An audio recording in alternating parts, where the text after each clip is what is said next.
Famille, encore une fois, le Bénin vient de taper Dumba Poto face à Kémi Séba. Et oui. Je descends au Bénin. Toi, Patrice Talon, tu as manigancé tes coups pour chasser Kémi Séba. Voici Kémi Séba aujourd'hui. Depuis des jours, vous n'avez pas vu l'activiste panafricain sur ces médias. Le voici qui est là, dans la salle du tribunal, pour son jugement qui a eu lieu aujourd'hui. La photo que vous voyez ici, ce monsieur est l'avocat de notre cher frère Kémi Séba. Comme vous le savez tous, l'audience de Kémi Séba a eu lieu aujourd'hui. Et l'avocat est sorti pour nous faire le compte-rendu de cette audience. Tu as manigancé tes coups pour chasser Kémi Séba parce que Kémi Séba devait tenir tête au colon. À la France. Toi, tu as manigancé les coups pour le chasser. Et celui-là, c'est un marionnette que tu as mis. Et dans la loge, vous êtes devant lui. Ce ne sont pas les élections. Moi, je suis allé prier.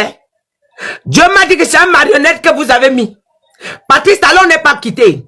Patrice Talon à côté de lui. Possédé par Patrice Talon. Il fera exactement ce que Patrice Talon demande. Si tous les règlements de compte que Patrice Talon devait régler, qui n'a pas fini, c'est lui qui va achever. Vous me prenez pour le qui? Et vous avez dit que vous allez décider de renverser Ibrahim Traoré. C'est le premier numéro 1 à faire tomber. Avant Tiani. Que c'est lui le cerveau de tous les trois, l'AES. C'est ça, non? Toi, le petit, là, tu as dit que tu viens comme ça pour régler le compte de l'AES. Donc, ce que ton maître n'a pas fini, toi, tu vas finir. Il faut venir finir. J'ai dit, il faut venir finir. Faut venir finir. Je vais te croiser. Quand je vais te chicoter une fois, tu vas reculer, dire à Patrice Talon que je n'avance plus mon pied. Lui, la Patrice Talon, il n'est pas parti du Bénin. Hein? Non, il n'a pas laissé la place. Hein? Il a vu que les Béninois avaient l'œil sur lui. Il a donné la place à quelqu'un que lui, il a le contrôle sur lui. Les grands maîtres, oui, la réunion, la cérémonie que vous avez faite pour verser le sang devant le vaudou. Vous avez versé le sang. Oui, pour le positionner, fermez la bouche des Béninois. Peuple béninois, vous n'êtes pas sorti de l'auberge. Il y a toujours l'esclavage. C'est pas fini, hein. Moi, je vous dis la vérité. Il y a toujours l'esclavage, c'est pas fini. Et celui-là, on a dit, il va venir s'entendre avec Alassane Ouattara. Et puis, il y a quelqu'un qu'Alassane Ouattara voulait déposer après lui. Alassane Ouattara est en train de préparer son propre fils. Pour déposer son propre fils, pour prendre. Et maintenant, son propre fils, le mandat qu'on a donné à son propre fils, voilà les recommandations qu'on a données à son propre fils de comment il doit gérer la Côte d'Ivoire. Donc, premièrement, voilà, parce qu'on se dit, ils disent que Alassane Ouattara n'a plus de force. Voilà. Donc, Patrice Talon se retire, il positionne celui-là, et Alassane positionne son fils parce que lui, il veut lui donner le mandat. Il ne veut même pas finir ce mandat. Il veut donner à son fils. Mais que Dieu prenne le contrôle de ce qui veut se passer par la grâce de Dieu. Il veut donner à son fils. Il veut donner à son fils, mais les recommandations qu'il donne à son fils. Il dit, son fils là, ce qui n'a pas terminé, dans le contrat en France, qu'on donne à son fils, les règlements de compte, c'est Ibrahim Traoré. La première des choses, il doit positionner les éléments à l'AES. Voilà ce que le fils d'Ibrahim d'Alassane Ouattara vient faire. Avec celui-là qui est au Bénin. Donc, en accord, ils vont s'arranger, positionner les pions pour renverser l'AES. Mais le numéro 1 d'abord à renverser, c'est Ibrahim Traoré. Oui. Moi, si vous voulez, hein, moi, je peux aller encore plus loin. Voilà. Donc lui là, Alassane est en train de préparer son fils pour le succéder. Mais Dieu va faire quelque chose. Alassane est en train de préparer son fils pour le succéder. Et son fils, ce qu'il a accepté devant la loge, pour la première raison quand il parle au pouvoir, pendant que les gens sont en train de faire avant même que les gens ouvrent les yeux, il finit avec Ibrahim Traoré. C'est la promesse qu'il a donnée. Il finit avec Ibrahim Traoré. C'est ce qu'ils sont en train de préparer là-bas en Côte d'Ivoire. Mais on va voir. Allons-y. Vous savez, il y a des choses que j'ai même pas envie de dire, de peur que je leur donne certains fils. Toi, Alassane. Et donc, ce que Patrice Talon a fait là, c'est le secret qu'Alassane lui a donné. C'est le secret. Ils ont vu qu'ils peuvent perdre le Bénin. Ils ont préparé ce marionnette là. Ils ont positionné pour garder le Bénin. Pour garder tout le pouvoir au Bénin. Hein? Vous voyez? C'est ce qu'ils ont attendu. C'est ce qu'ils ont organisé. Mais je vous ai à l'œil. Vous n'allez pas m'échapper. Je dis, mon Dieu, aussi longtemps qu'il est assis sur le trône, vous n'allez plus dominer en Afrique. Je vous dis la vérité. Je vous dis la vérité. Quand je disais que c'est Alassane Ouattara qui est le moteur à l'AES, on me disait que, Alassane vous a fait quoi? Alassane vous a fait quoi? Voilà ça qui est versé dehors, non? Voilà ça qui est versé dehors, non? Quand je dis les choses, vous allez me contrarier. Mais à la fin, vous allez me donner raison. Peu importe le nombre de temps que ça va mettre, vous allez me donner raison. Selon les dires de l'avocat, notre frère Kémy Séba est poursuivi par l'État sud-africain pour overstay. Overstay, c'est quoi? C'est lorsque tu arrives dans un pays et que ton visa expire, mais tu restes plus de jours que prévu. Donc, c'est juste pour ça que Kémy Séba a été entraîné en justice pour immigration illégale. Il n'y a pas d'autre chef d'accusation. Maintenant, en parallèle, il nous explique que l'État du Bénin essaie de faire rentrer une requête pour une extradition vers le Bénin. Mais jusqu'alors, il n'y a aucune demande au niveau de la justice. Donc, tout ce qui a été retenu en justice à l'heure actuelle, c'est que Kémy Séba est poursuivi pour immigration illégale. Il n'y a pas de poursuite ou d'extradition qui a été évoquée là-bas. Sauf que il y a bien une requête d'extradition qui est en cours, qui est menée par le gouvernement béninois, qui explique que Kémy Séba a eu à inciter ou à soutenir un coup d'État qui a eu lieu le 7 décembre au niveau du Bénin. Mais jusqu'alors, il n'y a aucune preuve qui atteste que Kémy Séba a réellement soutenu un coup d'État. Donc les preuves ne sont pas là. Donc pour l'instant, nous ne sommes pas sur une situation d'extradition. Nous sommes juste sur la situation de l'immigration illégale. Pour cela, l'audience a été reportée au 29 avril 2026. Donc, c'est le 29 avril 2026 que nous saurons exactement ce qu'a décidé le juge, comment est-ce qu'on appelle, la cour de justice de l'Afrique du Sud.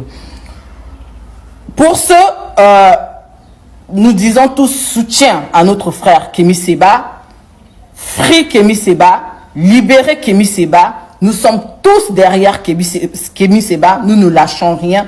La patrie ou la mort, nous vaincrons. À côté de lui, c'est son fils que vous voyez qui est là. Et également, le troisième monsieur qui a été également arrêté en même temps que Kémy Séba. Frères et sœurs, il n'y a pas eu cette affaire d'extradition que beaucoup ont parlé sur les réseaux sociaux. Par contre, une demande de liberté provisoire sous caution a été déposée par les avocats de Kémy Séba. Le Niger a reconnu l'authenticité du passeport diplomatique. L'ambassade du Niger en Afrique du Sud a même fait une attestation y afférent, disant que le passeport, il est authentique. Donc, le tribunal a décidé de continuer de vérifier les documents fournis par le Niger afin de pouvoir se prononcer. Ça sera le 29 avril 2026. Frères et sœurs, le Bénin n'avait pas déposé une demande d'extradition de Kémy Séba. Ça, il faut le comprendre. Le Bénin n'avait pas déposé une demande d'extradition de Kémy Séba. C'est aujourd'hui que le procureur au Bénin a fait une déclaration. On va l'écouter ensemble.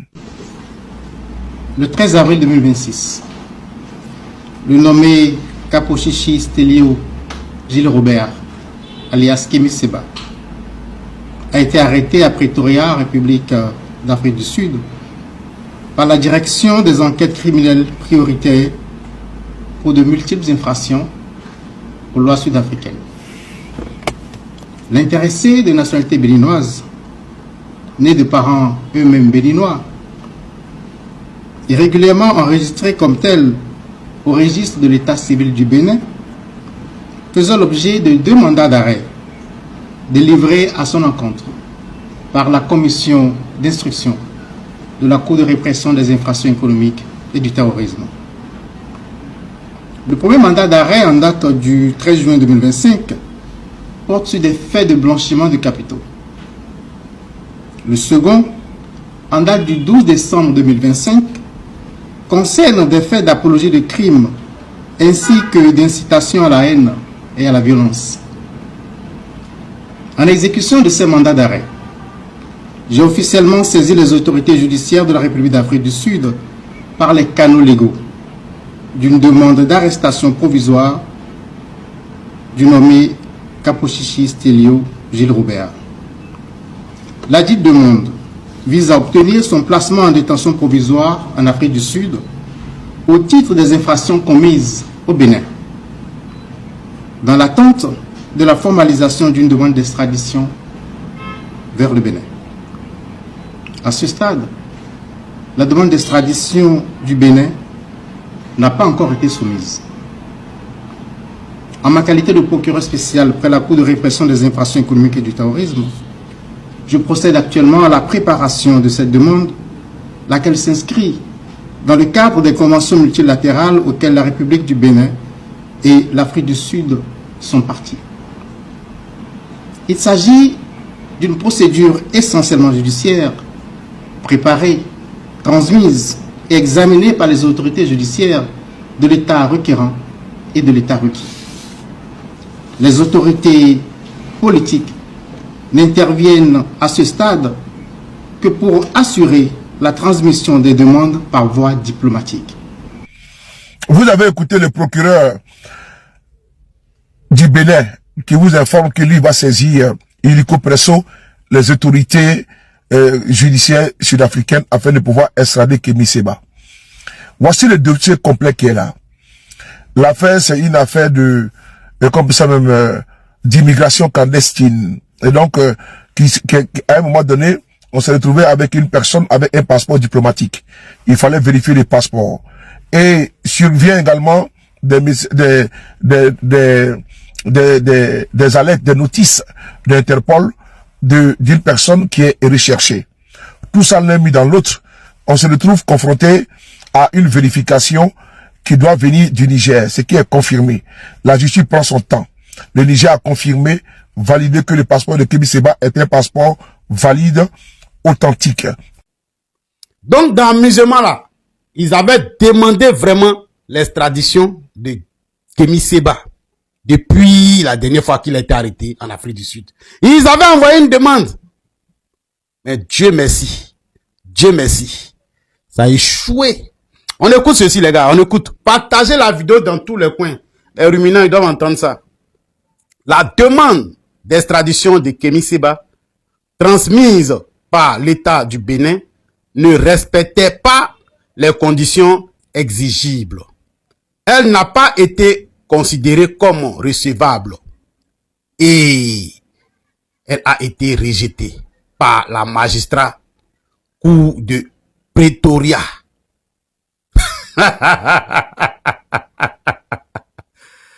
Allez les dire ça. Ils ont tapé encore poteau. Poteau na poteau.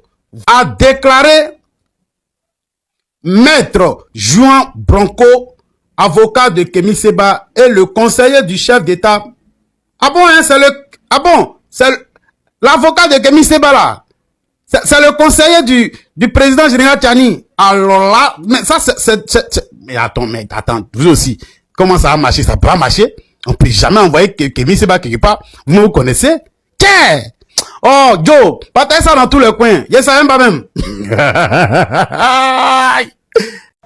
Ces derniers mois, il y a eu des réformes en profondeur dans les armées au Mali, au Niger, au Burkina Faso. Quand je parle de réformes, c'est-à-dire c'est des renforcements de capacités qui ont eu lieu, surtout avec la force conjointe qui a été considérablement renforcée en effectif et en matériel. Et ça s'est matérialisé sur le terrain à travers des résultats beaucoup qui sont très satisfaisants. La reconquête du territoire dont on parle dans les 3 pays n'est pas seulement un slogan, mais c'est une réalité qui est vécue par la population.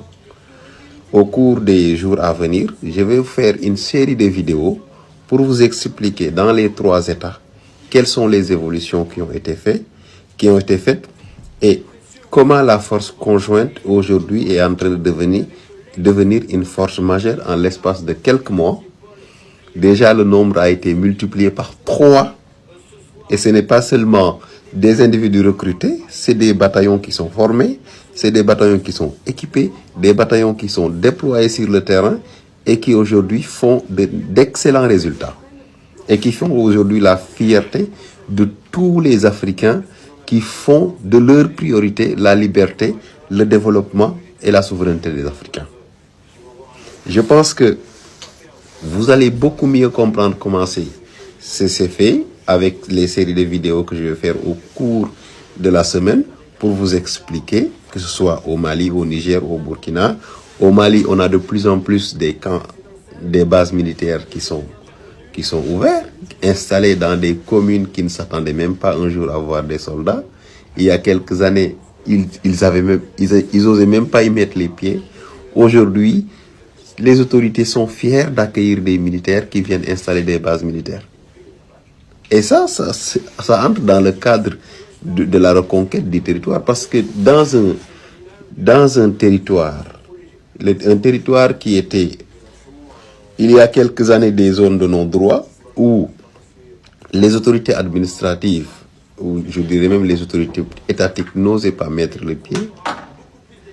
Si on parvient aujourd'hui à voir ces autorités-là revenir et voir l'armée s'installer avec du matériel, et les militaires ne se plaignent jamais de problèmes de matériel. Malgré la rigueur climatique qui est là-bas, vous voyez que c'est des gens qui ont du matériel adapté et l'effectif suit de plus en plus.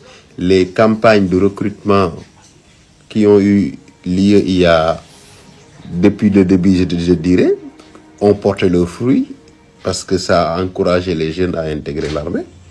Et il faut le dire, vous ne pouvez pas bâtir une armée si vous n'avez pas des jeunes.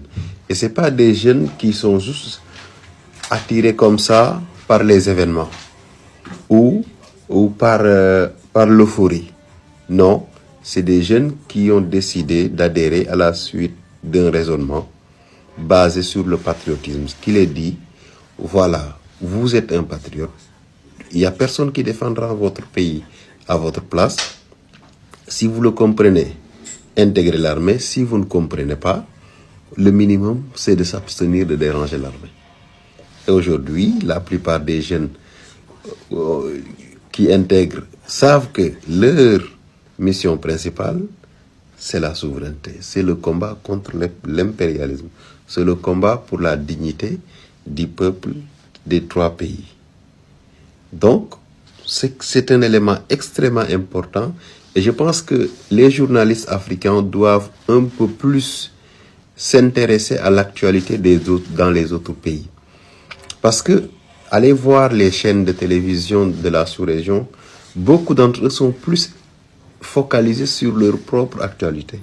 Pourtant, moi je ne suis pas de ces gens qui pensent que c'est un Français ou un Anglais de BBC ou je ne sais pas où, qui doit me donner les informations venues du Mali, les informations venues du Niger, de la Guinée, de la Mauritanie ou de la Gambie. Donc, ce travail que nous sommes en train d'essayer, c'est des travaux que des journalistes devaient faire. Mais malheureusement, on voit que souvent, certaines chaînes médiatiques préfèrent utiliser des ouvrages ou bien des vidéos de seconde main issues de France 24, d'Al Jazeera ou de BBC.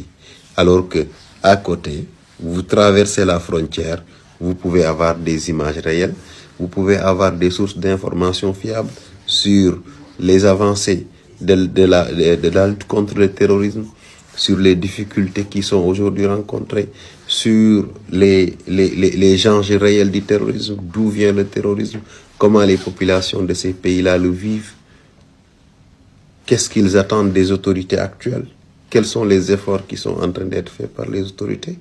Mais malheureusement, c'est souvent pas le cas.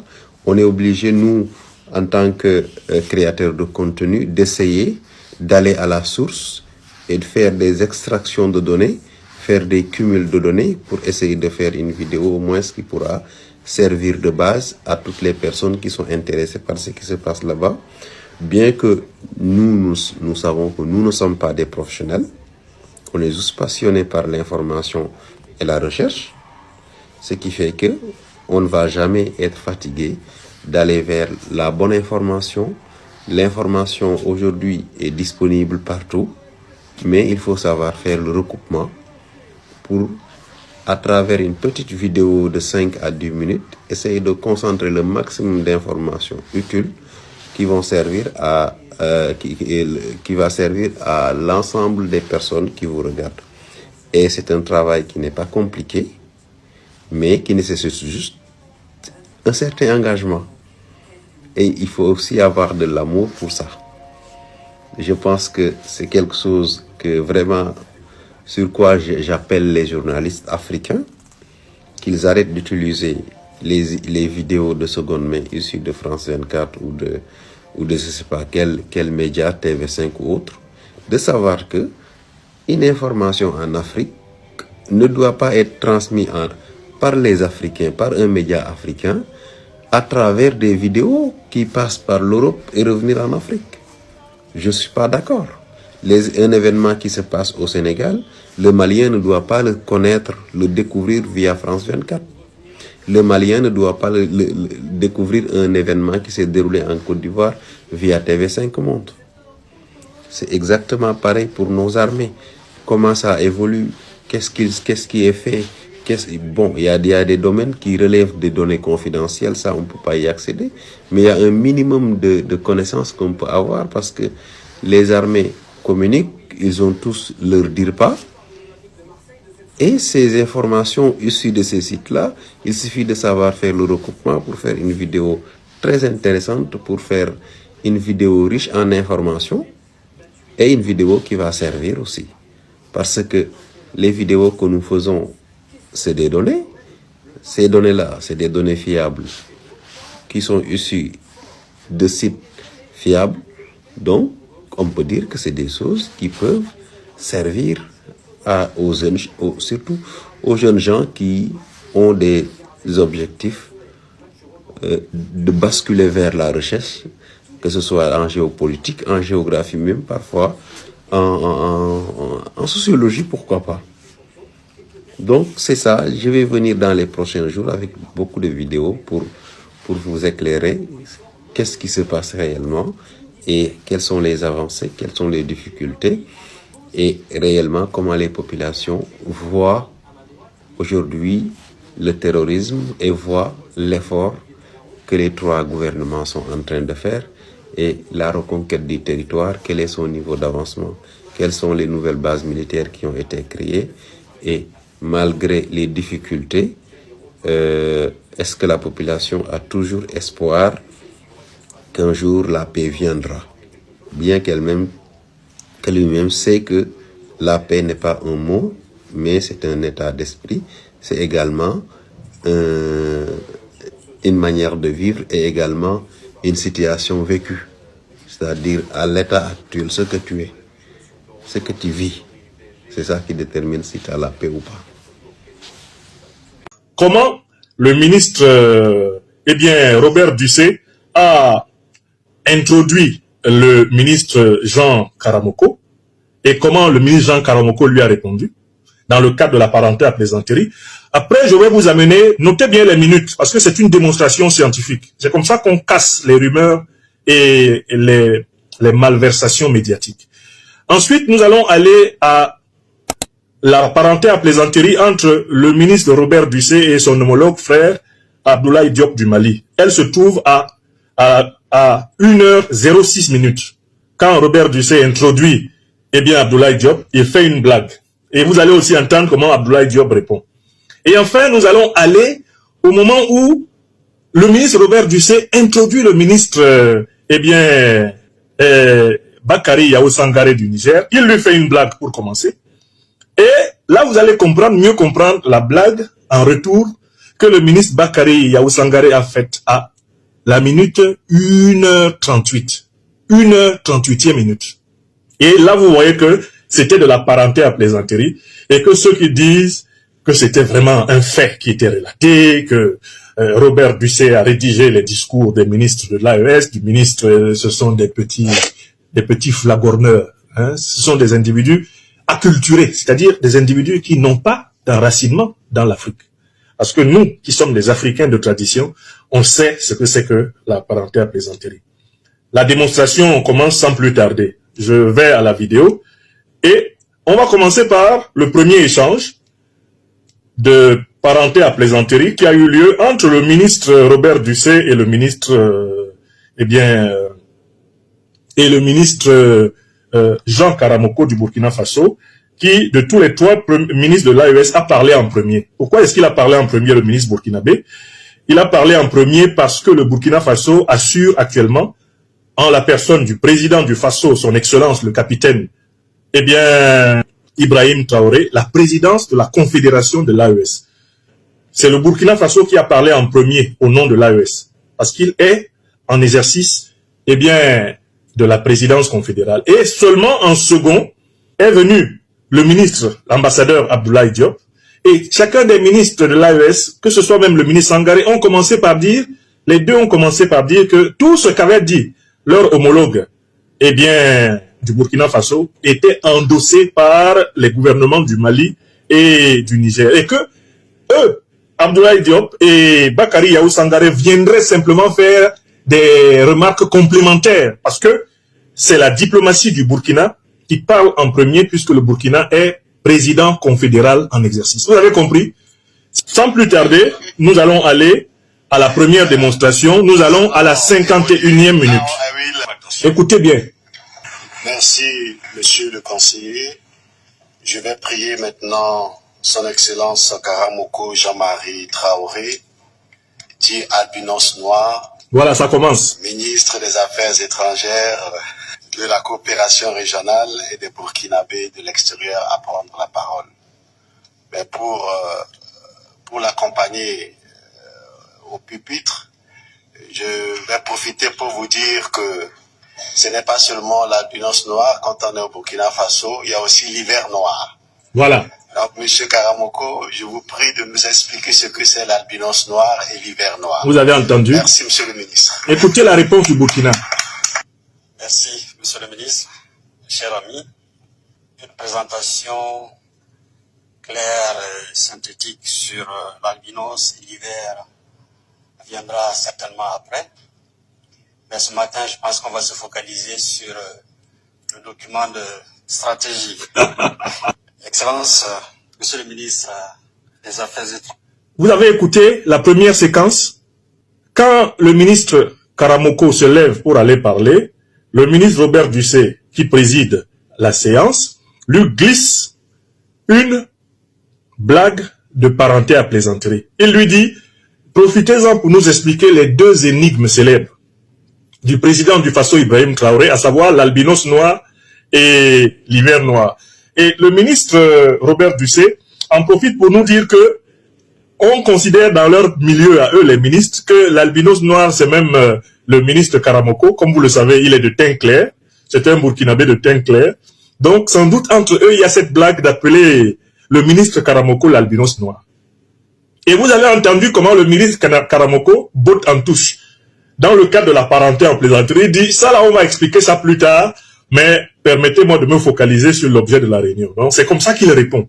Cette structure-là, c'est-à-dire que le ministre Robert Dussé, en tant que président de la séance, c'est lui qui provoque, qui lance en quelque sorte un ballon d'essai en parenté à plaisanterie, et celui qui va prendre la parole a charge pour lui de trouver l'angle dans lequel il va répondre à la parenté à plaisanterie. C'est cela l'art subtil de l'ironie africaine. Vous avez eu la preuve numéro 1, oui ou non? Écrivez preuve numéro 1, validée. Tout le monde écrit ça. Maintenant, on va passer à la preuve numéro 2, que c'était de la parenté à plaisanterie. On va maintenant à la minute 1h06 minutes. Je dis bien 1h06 minutes. Preuve numéro 2. Merci, monsieur le ministre, pour votre intervention. Je vais maintenant donner la parole à son Excellence Abdoulaye Diop, ministre des Affaires étrangères de la coopération internationale du Mali. Et chers participants, vous allez remarquer que quand le ministre Karamoko allait à la tribune, il n'avait pas de limitation de temps. Écoutez. Mais avec le ministre Diop, il y aura forcément une limitation de temps. Vous avez 4 minutes, monsieur le ministre. Vous entendez? Vous entendez? Vous avez la parole. Je n'ai pas entendu, j'ai besoin de traduction. Voilà, très bien. Vous avez entendu? Vous marquez preuve numéro 2 validée. Quand le ministre Abdoulaye Diop se lève pour parler, comme le ministre Robert Dussé sait que son homologue et frère est un homme loquace, Abdoulaye Diop, c'est une vibration, avec sa voix de stentor. Quand il parle, il n'a même pas besoin de micro. Même si tu es sourd, tu l'entends. Donc, quand le ministre Abdoulaye Diop se lève, tout ça se passe, je suis assis là. Hein. Si vous regardez la vidéo, vous me voyez assis. Je vous parle de ce que j'ai vécu personnellement en direct. Hein. C'était devant moi. Donc, quand Abdoulaye Diop se lève pour aller, le ministre Robert Dussé lui balance une vanne à l'africaine, dans la parenté à plaisanterie. Il dit que toi, je te connais. Oh. Si je ne te dis pas d'être bref, tu risques de nous faire passer toute la journée ici, parce que tu es trop fort pour parler longtemps et pertinemment. Donc, tu as 4 minutes. Alors même que dans le programme que nous avons reçu, il était prévu que les ministres aient 10 minutes chacun pour s'exprimer. Vous avez entendu? Il dit que toi, tu as 4 minutes. Et à peine même Abdoulaye Diop arrive-t-il au pupitre, le ministre Robert Dussé lui-même dit non, c'est pour m'amuser. Vous avez la parole. Mais le ministre Abdoulaye Diop répond quoi? Il dit qu'il n'a rien entendu. Il utilise une ruse d'anciens. C'est connu chez les vieux. Les vieux entendent quand ils veulent. Quand ils ne veulent pas, ils sont sourds. Vous avez vu? Est-ce qu'on peut écrire preuve numéro 2 validée? Écrivez. Tilana. Aya Sebe. Écrivez. Nous allons maintenant à la preuve numéro 3. Preuve numéro 3. Écrivez ça. Écrivez. On va maintenant à la preuve numéro 3. Et après, vous me dites si c'est validé. Là, ça se trouve à la... D'abord, à la 1h25e minute. À la 25e minute de la deuxième heure. Donc, on va à 1h25. Pour votre petite histoire et information, le ministre Sangaré et moi, on s'est vus pour la première fois à Cuba. Vous avez tout compris. Monsieur le ministre, vous avez entendu? On s'est vus à la Havane. Ça, c'est à 1h25 minutes. Vous avez entendu la blague du ministre Robert Dussé? Merci. Vous avez entendu la blague du ministre Robert Dussé pendant que le ministre Bakary Yahou Sangaré est en train d'aller vers le pupitre. Il dit qu'ils se sont rencontrés pour la première fois à la Havane. Vous voyez ce qu'il veut dire implicitement? Bon, que le ministre Bakary Yahou Sangaré est un grand communiste, c'est un révolutionnaire, c'est un cubain. Hein? Que de toutes les façons, l'homme que vous voyez là, vous le connaissez pas bien, mais c'est quelqu'un qui est trempé dans la tradition de la révolution. Implicitement, c'est ça que, eh bien, le ministre Robert Dussé veut dire. Vous avez compris? Or, le ministre Bakary Yahou Sangaré, c'est un pince sans riz. Il a bien noté que l'autre lui a fait une blague de parenté à plaisanterie. N'est-ce pas? Voilà donc comment lui, il va répondre à cette blague. Et là, nous allons à l'endroit où les niais, les malappris, les petits démons, les agents serviles du néocolonialisme français et de l'impérialisme occidental, les vadémécoum des dictatures, se sont précipités pour tenter de créer un incident diplomatique. Écoutez. Avant de finir, je voudrais dire que merci au frère Robert, parce que juste avant mon élocution, il m'a fait des remarques qui m'ont obligé à aller perturber la consistance et le contenu de mon allocution. Ce que je viens de lire, c'est un discours qui m'a été imposé par le ministre des Affaires étrangères du Togo. Vous l'avez compris à travers ma lecture, à travers la lecture que ce ne sont pas mes propos, ce sont des propos du frère Robert. Je ne fais que lire. J'ai découvert le contenu en même temps que vous. C'est lui qui l'a rédigé. Vous avez vu? Vous avez entendu? Vous entendez? Écoutez, Robert Dussé rigole. Merci, monsieur le ministre, c'est très gentil. Bon, donc voilà, nous on était dans la salle, voilà ce que nous avons vécu. Un échange de bons procédés entre des Africains initiés. Dans son allusion à Cuba, le ministre Robert Dussé voulait faire porter le chapeau de révolutionnaire communiste à son grand frère, à son aîné, le ministre Bakary Yahou Sangaré. Bakary Yahou Sangaré a dit petit frère, tu vas voir ce que je vais te faire à la fin.